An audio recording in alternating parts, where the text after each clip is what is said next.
बहुत ही दुखद घटना है। हमारी बेटी के साथ जिस प्रकार का जघन्य अपराध हुआ है वो वास्तव में उसको जितना खराब कहा जाए उससे खराब है। और ये घटना में जो भी संलिप्तता है उन सब के खिलाफ हम कार्रवाई कर रहे हैं। राजस्व पुलिस का जो पटवारी थे उनके खिलाफ भी कार्रवाई हुई है। अपराधियों को जेल भेजा जा चुका है।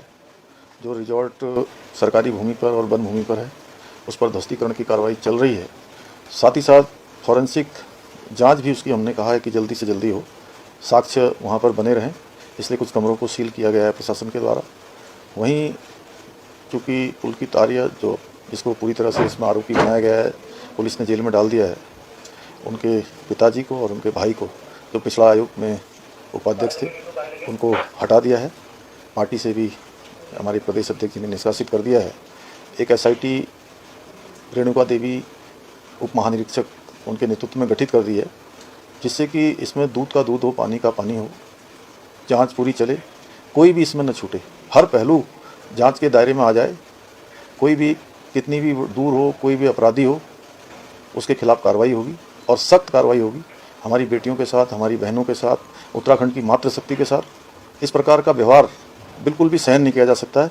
ये बिल्कुल टॉलरेबल नहीं है। इसके खिलाफ सख्त कार्रवाई की जाएगी और हमारी सरकार इसको फास्ट ट्रैक पर ले जाने के लिए भी आगे हम उस पर भी काम करेंगे। सर, जनता के संदेश उत्तराखंड की सरकार, उत्तराखंड का प्रशासन, चूँकि जैसे ही ये घटना हुई है, ये घटना बहुत दुखद है। सरकार के लोग भी, मैं स्वयं मुख्य सेवक होने के नाते इस घटना के बारे में पूरी तरह से हम लोग जो भी कार्रवाई हो सकती है उन सभी कार्रवाइयों को कर रहे हैं। और इसमें किसी को कतई भी संशय नहीं होना चाहिए कि कोई भी इस पर बचने वाला है। जहाँ संगठन के स्तर पर, सरकार के स्तर पर, पुलिस प्रशासन के स्तर पर पूरी कार्रवाई होगी।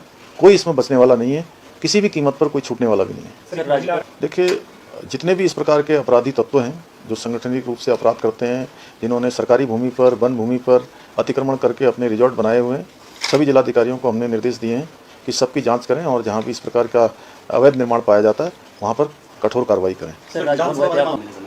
विकास का मामला हो या अवैध निर्माण का मामला हो, अब उत्तराखंड में ऐसा समय आएगा कि जहां निर्णय होंगे और निर्णय धड़ाधड़ होंगे, उस पर कोई रुकावट नहीं होगी किसी के कारण से। जो अच्छे निर्णय हैं उन पर कोई रोक नहीं लगेगी, तुरंत तत्कालिक रूप से निर्णय लिए जाएंगे। क्योंकि जब से विधानसभा की भर्तियों के बारे में बातें उठनी शुरू हुई कि इसमें पारदर्शिता नहीं अपनाई गई है, जो नियम है उसके विरुद्ध नियुक्तियाँ की गई हैं, हमारी पार्टी का भी स्पष्ट मानना है, हमारी पार्टी की एक नीति है, नियत है, एक सिद्धांत है कि कहीं पर भी अगर कुछ गलत होगा तो उसके खिलाफ हम लोग कार्रवाई करेंगे और जो खराब होता है उसको ठीक करेंगे। और जैसे ही मेरे संज्ञान में आया तो मैंने विधानसभा अध्यक्ष जी को पत्र लिखा था और पत्र में मैंने उनसे अनुरोध किया था कि ये सभी जो भर्तियाँ हैं ये निरस्त होनी चाहिए, पहले इसकी जांच होनी चाहिए। और उन्होंने जांच करवाई है। भर्तियाँ जो गलत पाई गई हैं उसको उन्होंने निरस्त करने के बाद मुझे भी भेजा था, मेरा भी उसमें अनुमोदन होना था। हमने कल ही उसका अनुमोदन कर दिया है। और निकट भविष्य में, क्योंकि हमारे बेटे बेटियों के साथ, उत्तराखंड की नौजवान शक्ति के साथ, युवा शक्ति के साथ जो परीक्षार्थी हैं उनको पूरा विश्वास हो कि वो अब जब भर्तियों में बैठने वाले हैं वो भर्तियां निष्पक्ष होंगी, पारदर्शिता से होंगी। क्योंकि जो गरीब का बेटा है, गरीब की बेटी है, जिसके पास साधन नहीं है, संसाधन नहीं है, उसके पास अगर सबसे बड़ी चीज़ कोई है तो पढ़ाई लिखाई है। क्योंकि उसके अलावा वो कुछ नहीं कर सकता।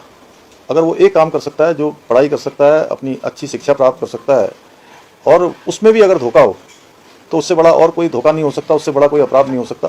इसलिए भविष्य में कभी भी इन अपराधों की पुनरावृत्ति न हो, इसलिए आगे लोक सेवा आयोग या अन्य किसी एजेंसी से ये सब परीक्षाएं करवाई जाएंगी। इस ओर हम विशेष रूप से नियमावली बनाने के लिए विधानसभा से भी कहेंगे और सरकार के स्तर पर भी इस पर काम करेंगे।